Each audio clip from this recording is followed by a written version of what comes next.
अभी आपके सामने ये मंगलाचरण किया गया, इसमें किन भगवान को नमस्कार किया है?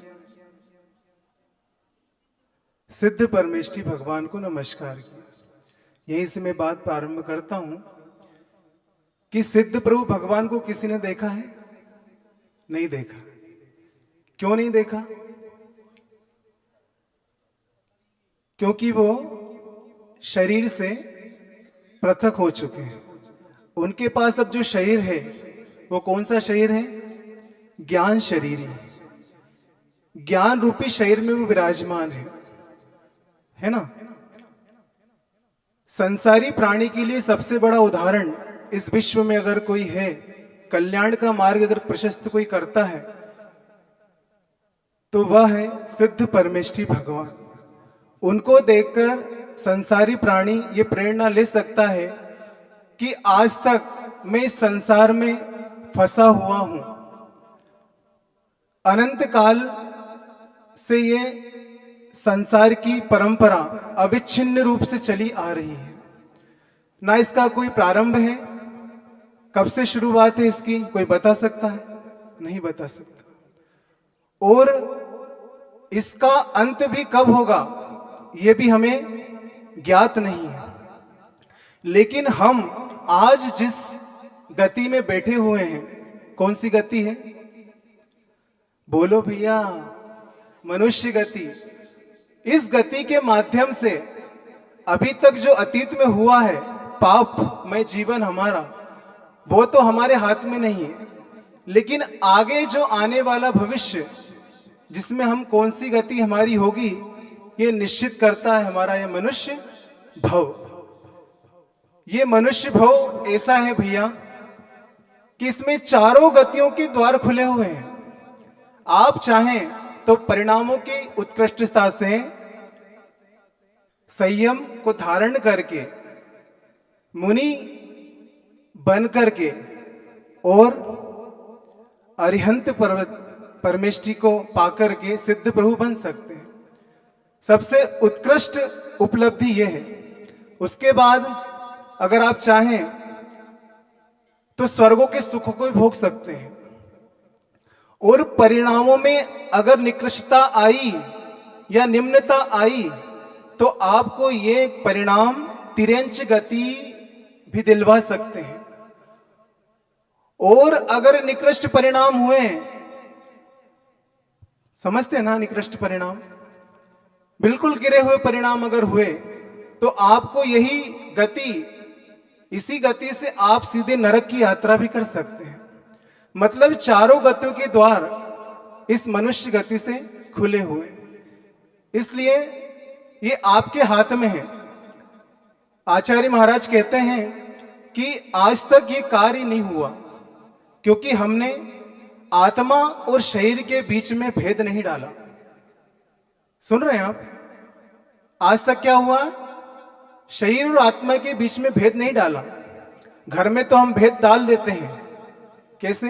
भाइयों में भेद डल जाता है ना? बेटे बच्चों में भेद डल जाता है। लेकिन आज तक इस चीज में हमने भेद नहीं डाला, इसीलिए हम इस संसार में फंसे हुए हैं। आचार्य कहते हैं कि अगर इस आत्मा का कल्याण करना है तो हमें अरिहंत की वाणी पर विश्वास करना होगा। ये आत्मा दिखाई नहीं देती, हमें बिल्कुल नहीं दिखती।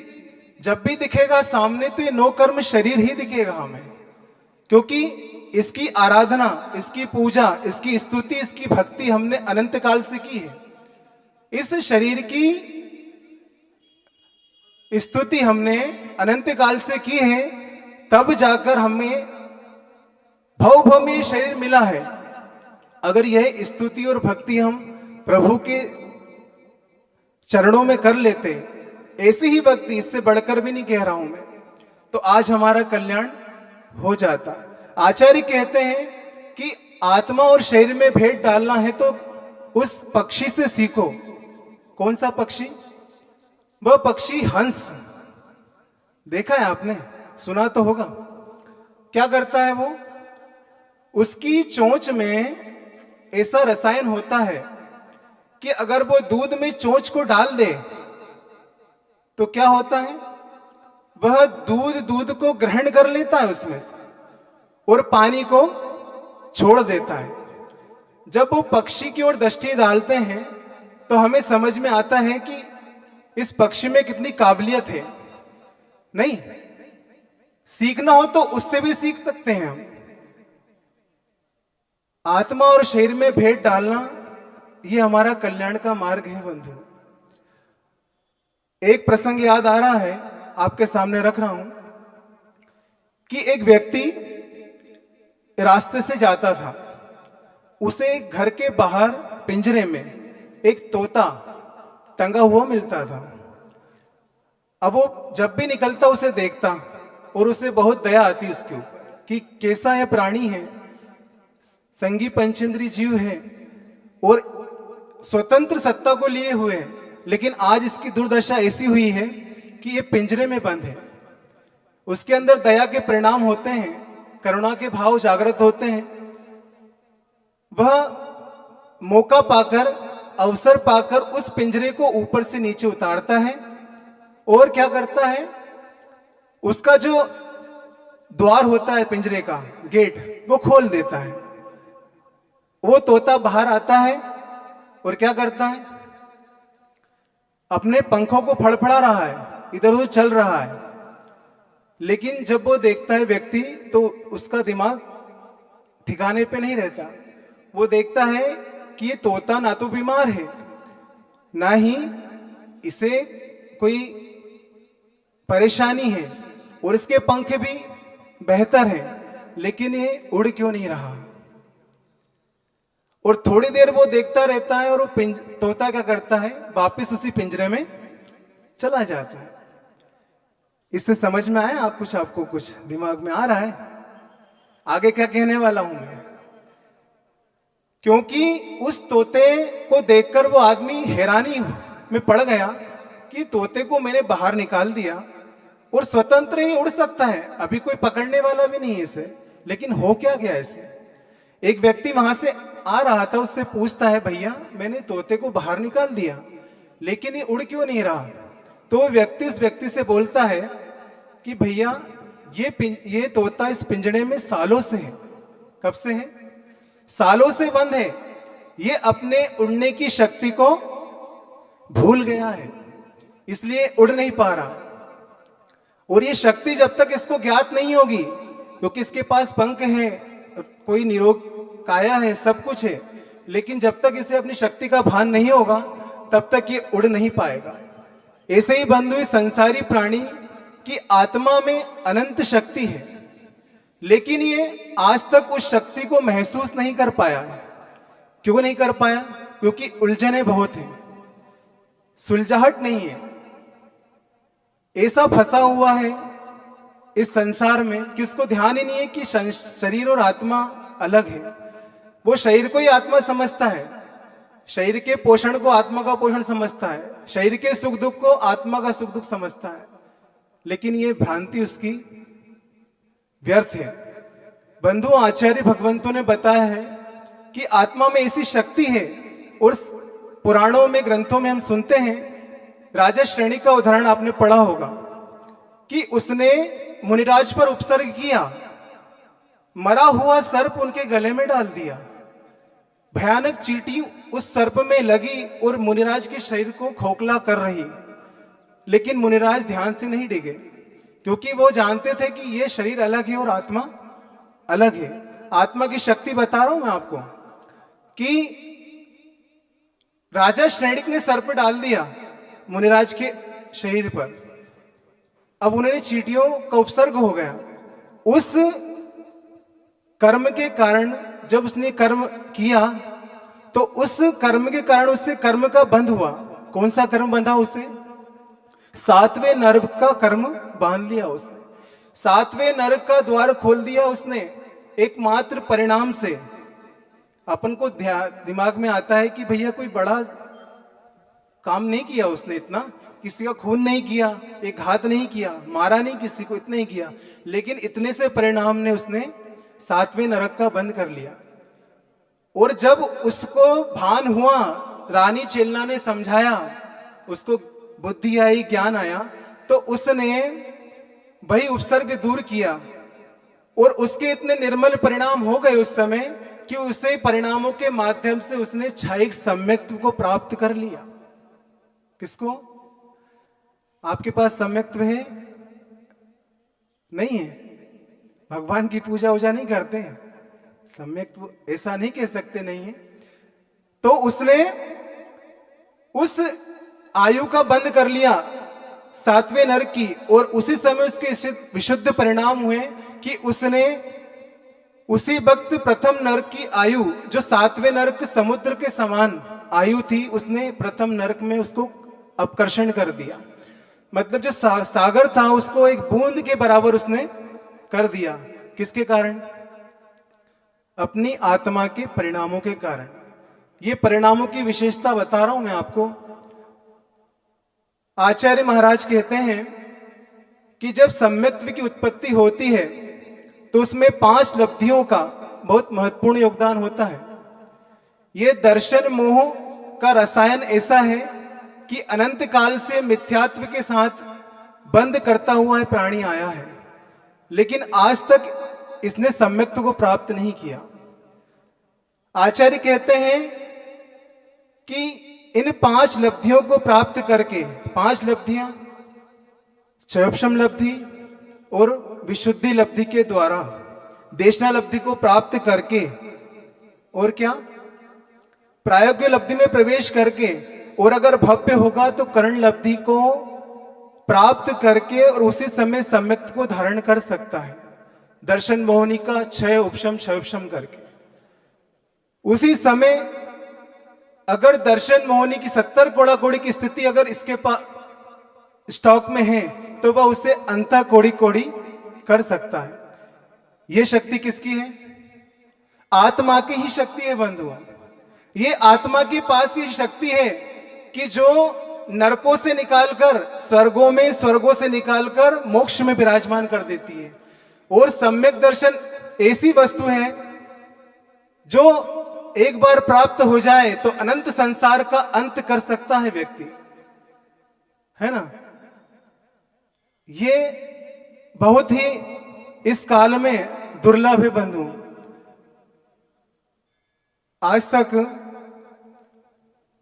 हमें ये भान नहीं हुआ कि भगवान की स्तुति हम पूजा कर रहे हैं, लेकिन किस लिए कर रहे हैं, है ना। हमें एक डेली रूटीन सा बन गया कि मंदिर जाना है, अभिषेक पूजा करना है, घर आकर वही अपना जो व्यापार व्यवसाय है, धंधा है, उसी को अपन रेगुलर करेंगे। लेकिन उसका उद्देश्य क्या है ये हमें समझ में नहीं आता। कर रहे हैं लेकिन किस लिए कर रहे हैं? आचार्य महाराज बता रहे हैं कि भगवान की स्तुति से अनंत सुख मिल सकता है। पूज्यपाद स्वामी कह रहे हैं कि जब आपने बीज बोया, है ना, और फसल तैयार हो गई, अब आप उस समय सोच रहे हैं कि मुझे भूसा मिलेगा कि नहीं मिलेगा। क्या सोच रहे हैं आप? भूसा मिलेगा कि नहीं मिलेगा। लेकिन जब फसल आपने बोई है और उसको काटोगे तो ये फसल का जो इन्वेस्ट है वो भूसा तो आपको उसमें प्राप्त हो ही जाएगा। लेकिन हम कहां लगते हैं? भगवान की स्तुति भी कर रहे हैं तो उसमें सोचते हैं कि ये काम होगा कि नहीं होगा।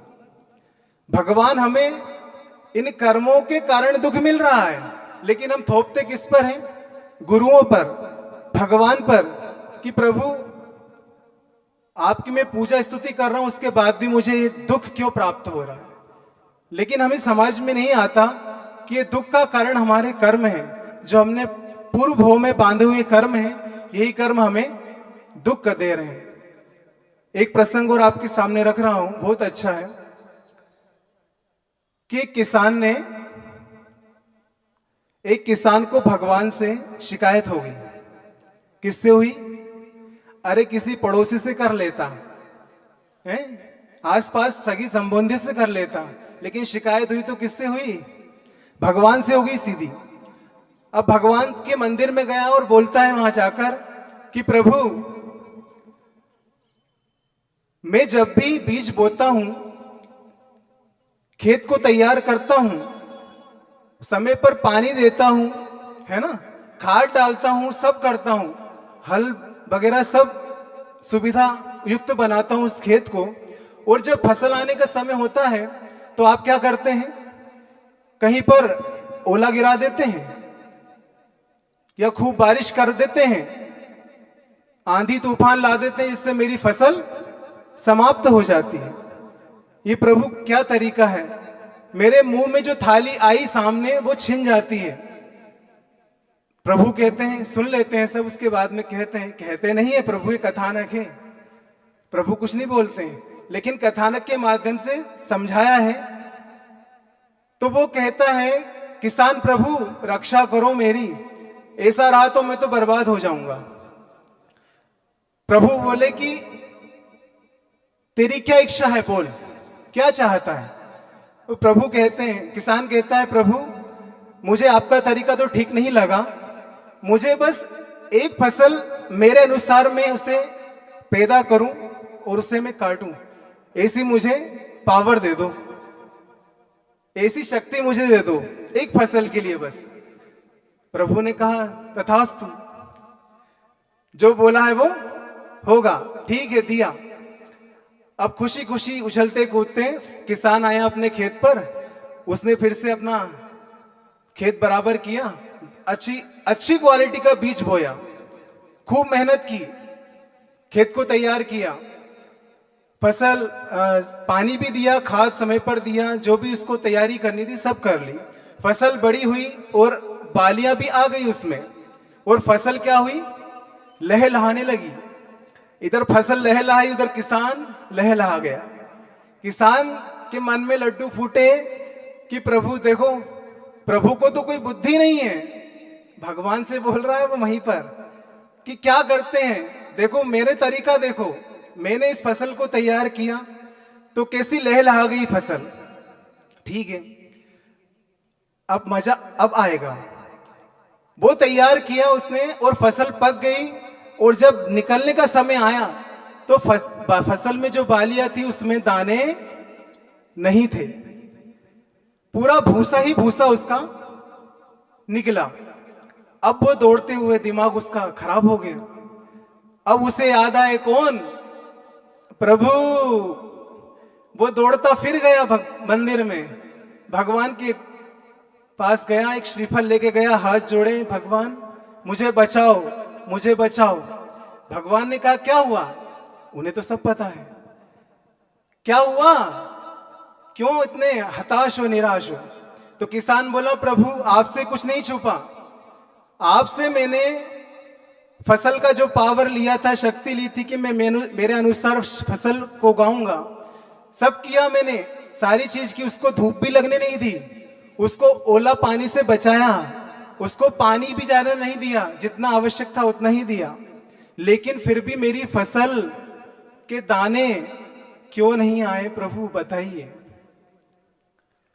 तो प्रभु कहते हैं थोड़ी सी मुस्कुराहट के साथ, क्या कहते हैं कि भैया तूने खेत तैयार किया, बीज बो दिया अच्छी क्वालिटी का, पानी भी दिया, खाद भी दिया, सब कुछ दिया तूने, लेकिन एक गलती की, उस फसल को तूने जूझने नहीं दिया। जो फसल में लड़ने की क्षमता थी, किससे? जो ओला में गिराता था मतलब उस समय मानसून के द्वारा, या जो अकाल पड़ता था, बाढ़ आती थी, उस समय वह फसल उस चीज से जूझती थी, उस समस्याओं से, उस दुख से वो जूझती थी, इसलिए वह फसल ऐसी निखर के सामने आती थी, एक एक दाने खनखनाहट के साथ बचते थे। लेकिन तूने सब विपरीत कर दिया, इसलिए ये हालत तेरी हुई है। अब किसान ने हाथ जोड़े, प्रभु अब मैं तो आपको ही सौंपता हूं, मेरी अगली फसल अच्छी आए, क्योंकि दुख के दिनों में ही बंधुओं प्रभु याद आते हैं। एक कहावत है कि दुख में सुमरन सब करे, सुख में करे ना, और जो सुख में सुमरन करे दुख काहे को होए। अरे भैया आप हाथ कर से अपने हाथों से दुखी हो और फिर गुरुओं से बोलते हो कि प्रभु आपने हमें दुखी कर दिया। वो कल्याण का मार्ग बता रहे हैं, वो कह रहे हैं कि संसार से निकलने का मार्ग ये है, तू निकल। लेकिन नहीं, वो हाथ भी देते हैं, बढ़ाते हैं, लेकिन हम हाथ अपना पीछे कर लेते हैं। ये कारण है उसका। तो प्रभु कभी दुखी या सुखी नहीं बनाते, हमारे कर्म हमें सुखी दुखी बनाते हैं। बंधुओं, ये आपकी दृष्टि में डालना चाहता हूं कि आत्म तत्व हर जीव के अंदर है।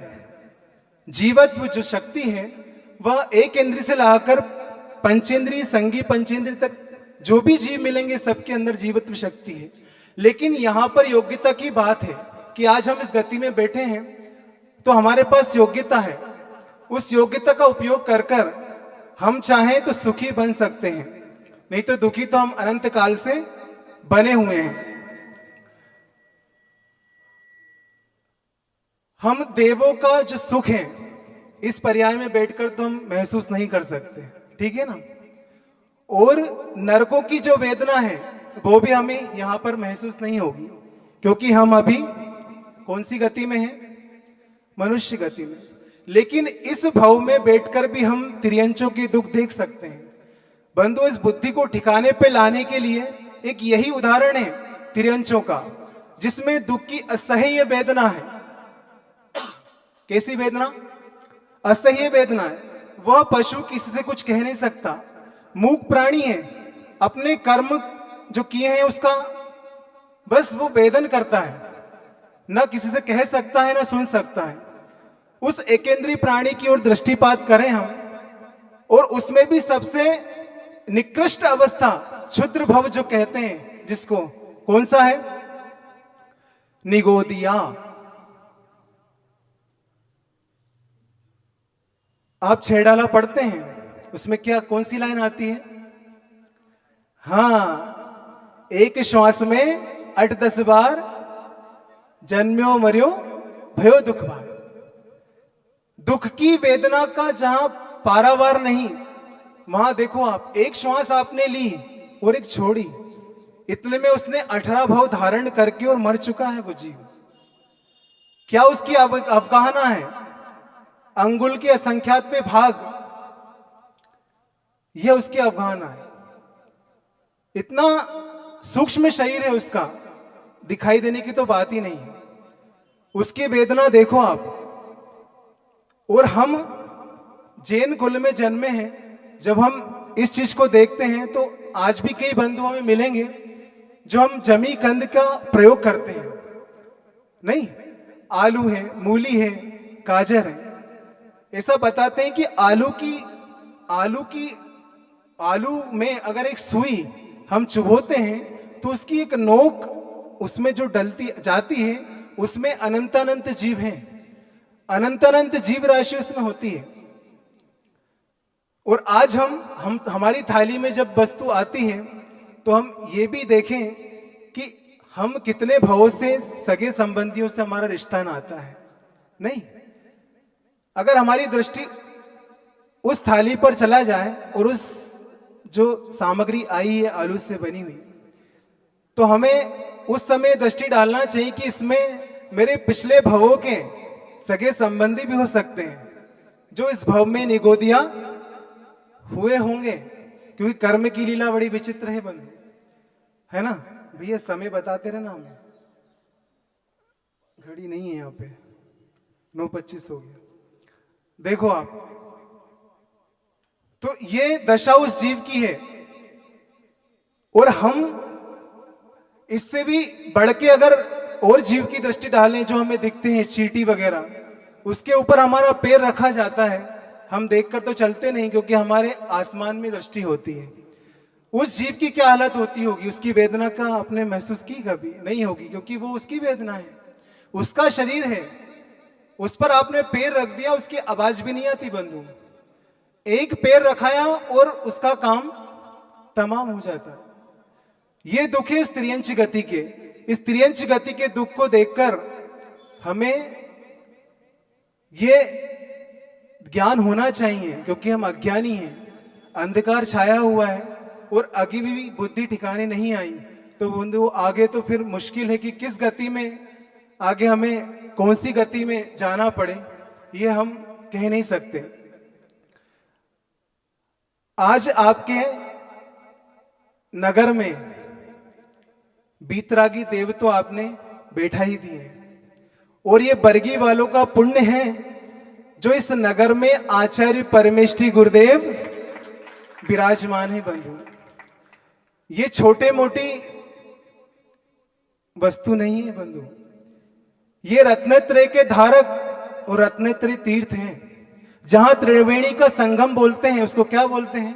त्रिवेणी का संगम, बनारस काशी बोलते हैं ना जिसको, जहां पर गंगा, यमुना और सरस्वती ये तीनों विराजमान है, वो मिलन है, उस संगम को बोलते हैं त्रिवेणी का संगम। तो बंधुओं, ऐसी आत्मा भव्य जीव, पवित्र आत्म तत्व, अगर आपको अपनी आत्मा का कल्याण करना है तो उस पारस पत्थर से आपको अपनी आत्मा का स्पर्श कराना होगा। ये स्पर्श आपके पुण्य से ही वो यहां पर आए हैं, नहीं तो और भी क्षेत्र थे जहां पर जा सकते थे, लेकिन सुर्खी अपनी बरगी समाज का यह पुण्य है कि वो यहां पर आप लोगों के पुण्य से ही आए हैं। पुण्य ने खींचा है, पुण्य चुंबक का काम करता है। जैसा चुंबक जितना पावरफुल होगा वैसे ही लोहा भारी लोहे को भी खींच लेता है। ऐसे ही ये भारी गुरु किसे होते हैं? भारी, लेकिन बरगी वालों का चुंबक भी बड़ा पावरफुल है, तो गुरुजी खींचे चले आए। तो भैया इतने से खुश नहीं होना है। बरगी का मतलब जीवन का वर्गीकरण कर लो, यह उद्देश्य हमारा होना चाहिए कि जीवन का वर्गीकरण करना चाहिए। बचपन हमने खेल में खो दिया, ठीक है ना, थोड़ा सा बड़े हुए तो पढ़ाई वगैरह में अपने उसमें लगे, व्यापार व्यवसाय में, वो निकल गया जीवन। अब जो जीवन हमारा शेष है, वृद्धावस्था आने के पहले हम अपनी आत्मा का कल्याण कर लें बंधु। ये बरगी डैम के गेट तो उस दिन खुल ही गए। किस दिन? जिस दिन पात्रों का चयन था। लेकिन वो जो गंदगी साफ हुई है हमारी, लेकिन उसके बाद हमें पानी भी तो भरना है, पवित्र जल। तो इस त्रिवेणी का जल उस डैम में भर लो। किस डैम में? अपनी आत्मा रूपी डैम में। वो डैम में मत जाना, बरगी डैम तो सब देखते ही हैं, वो देखने की चीज ही है, लेकिन आत्मा पे दृष्टि डालेंगे तो ये त्रिवेणी का संगम, ये जल हम अपनी आत्मा में डालने तो बंधुओं पवित्रता हमारे आत्मा में बढ़ सकती है। बस एक ही उपाय है उसका, और कोई उपाय नहीं है। समय सागर जी महाराज क्या, समय का मतलब 3 अर्थ होते हैं, वहां तक ले जा रहा हूं मैं आपको। समय का अर्थ होता है आगम। आगम मतलब समझते ना सर? आगम तो जिनकी वाणी में आगम मौजूद है ना। और समय का मतलब होता है आत्मा। क्या? आत्मा। तो उस आगम, जो गुरु आगम के अनुसार वाणी से जो बोल रहे हैं, वह वाणी हमारे कर्णों से हमारी आत्मा तक पहुंचे। और तीसरा अर्थ समय का क्या है? काल, समय। इस काल में हम बैठे हैं, ऐसा दुर्धर काल है ये, पंचम काल, जिसमें आत्मा की चर्चा तो अभी आपको सुनने को मिल रही है, क्योंकि ऐसे गुरु हमारे पास हैं बंधुओं। अगर ये नहीं होते तो सोचो कि आप कहां होते। ये उन बीतरागी देवशास्त्र गुरु की भक्ति का ही प्रसाद है जो आज हम इस मनुष्य भाव में बैठे हुए हैं। और आज भी हम अगर चेत नहीं पाए तो आगे क्या होगा ये हम कह नहीं सकते, क्योंकि बंधुओं संयोग में हम ऐसे डूबे हुए हैं। 24 घंटे हम वही परिवार, वही संसार, वही धन संपदा, उसी में पूरा हमारा समय निकल जाता है। हमारी आत्मा पे दृष्टि नहीं जाती। आध्यात्म कहता है कि ये शरीर सब कुछ नहीं है, इसमें जो भगवान बैठा है ना अंदर, भगवान तो बैठे हैं मंदिर में, लेकिन अंदर भी भगवान है, वह आत्म तत्व, उसकी भी थोड़ी सी खैर खबर ले लो, ये तो आगे पछताना पड़ेगा। आधे दिन पाछे गए, प्रभु से किया ना हेत, और अब पछतावत का होत। चिड़िया चुग गई खेत, तो चिड़िया चुगे उसके पहले खेत को संभाल लो बंधु। ये गुरु आपके नगर में आए हैं, ये आपके पुण्योदय से और आपकी आत्मा को पवित्र करने ही आए हैं। इस बात को स्वीकार करना, और जितना लाभ ले सको आप इनका उतना लाभ लेना। दर्शन मात्र से ही असंख्यात गुणी कर्मों की निर्जरा हो जाती है, ये आगम का उल्लेख है। देव शास्त्र गुरु के दर्शन मात्र से ही असंख्यात कर्मों की निर्जरा हो जाती है। और अगर उनके सिद्धांतों को आपने अपना लिया तो बेड़ा पार नहीं होगा क्या? बिल्कुल होगा, जरूर होगा, इसमें संदेह नहीं करना। समय 9:30 बज गए। समय आपको भी मालूम नहीं पड़ता गृहस्थी में कितना समय निकल गया। किसी की एज जहां जो बैठे हैं, कोई 50 साल, कोई 60, कोई 70, 80 को भी छू रहे होंगे, कोई बब्बा है ना, वो भी होगा। लेकिन कितना समय अपने किसने निकाला? इष्टोपदेश में पूज्यपाद स्वामी महाराज ने अच्छी गाथा लिखी है। बपुर ग्रहम धनम दारा पुत्र मित्राणि शत्रुवः सर्वथा नान्य स्वभावानी मूढ़म स्वानी प्रपद्यते। हमारा पूरा समय इन चीजों में निकलता है बंधु। ये गाथा पूज्य भगवान ने दी है। बपु मतलब शरीर, शरीर की संभाल में हम पूरा समय लगा देते हैं। इसको कोई तकलीफ हुई तुरंत पहुंचते डॉक्टर के पास, कोई पसीना नहीं आ जाए शरीर में मुझे। ग्रह, घर पर कौन सा घर नया बनाना है, कहां पर लेना है, कौन सी कॉलोनी कट रही है, वहां ले लो भैया, आगे हमारा भविष्य बच्चों का सुधरेगा। ठीक है। दारा बपु ग्रहम धनम, धनम 11वां प्राण। कौन सा? 10 प्राण तो आप जी रहे हैं उससे, लेकिन 11वां प्राण धन कहा। तो ये धन की चिंता में हम सूखे जा रहे हैं भैया। धन का उपयोग तो उदाहरण तो मैं दूंगा, अन्य क्षेत्र पे गुरुदेव भी देंगे। जो बरगी वालों ने धन का सदुपयोग किया है, वो आज तक सब जगह तो हुआ, लेकिन इतना बढ़ चढ़ गया। उसके बाद में कौन सा अगला? दारा, पत्नी की चिंता। पत्नी की चिंता हमें रहती है। पुत्र, पुत्र नहीं हुआ तो चिंता, हो गया तो चिंता।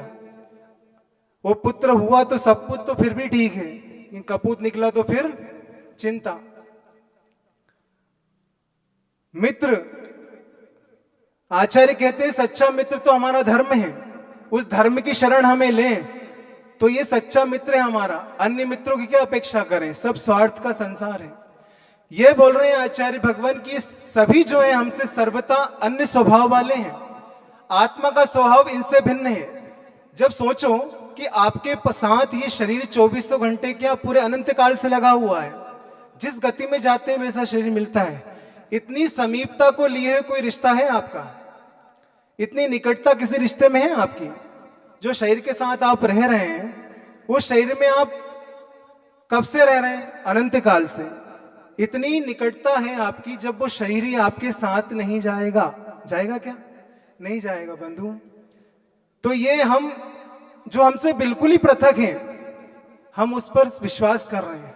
और भगवान पर जो विश्वास करना चाहिए, जिनकी वाणी में आगम समाया है, जिनकी वाणी सुनने से असंख्यात कर्मों की निर्जरा होती है और भव भव के पाप धुल जाते हैं,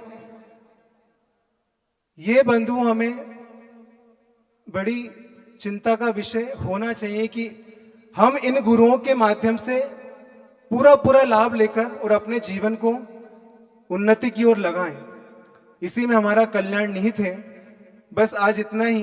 एक कथा और थी, वो आप समय हो जाएगा ज्यादा, ठीक है, इतना ही रहते हैं। लेकिन यह आप गांठ बांध लो आज से कि जब भी मेरी दृष्टि जाएगी तो मेरी आत्मा पर जाएगी बंधु। क्योंकि आत्म दृष्टि अगर हो गई तो कल्याण निश्चित है, ये बात पक्का है।